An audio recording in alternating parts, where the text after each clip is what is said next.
Goldilocks and the Three Tasty Bowls. Once upon a time, in the food court of a shopping mall far, far away, a cook named Goldilocks ladled out the world's spiciest soup for heat-seeking diners. Folks who love spicy soups journeyed for miles around to devour the flaming flavors of Mama Goldie's tasty bowls. Goldie carefully guarded the secret of her success. The one clue was the name of her business, and that's where our story really begins.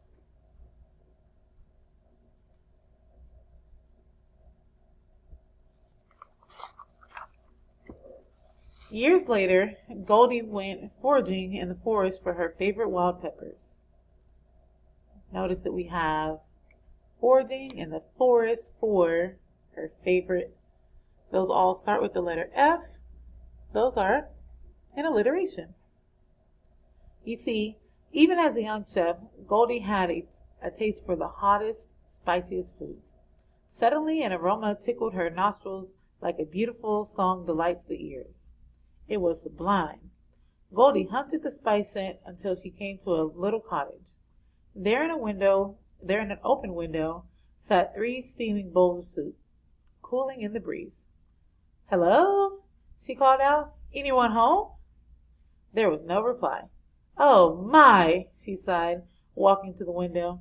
"I'm sure the chef who created this wouldn't mind it if a sister chef took just one little—" And Goldie picked up the biggest bowl, and raised the luscious liquid to her lips. There we have another alliteration.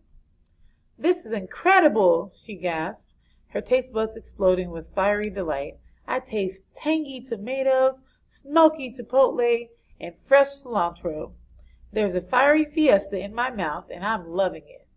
So that there is a lot of sensory language that's helping us use our senses to imagine what she's tasting and smelling. She sipped from the next bowl, and the soup tasted even better. Finally, she sampled the littlest bowl, and she almost cried with joy. Goldie was now under the spell of deliciousness, and without thinking, she slurped, gulped, and guzzled every last drop from all 3 bowls. When she finished, she was so satisfied that she lay on the ground and fell fast asleep. So we are going to pause here, and in the next slide, you are going to retell what has happened in your own words.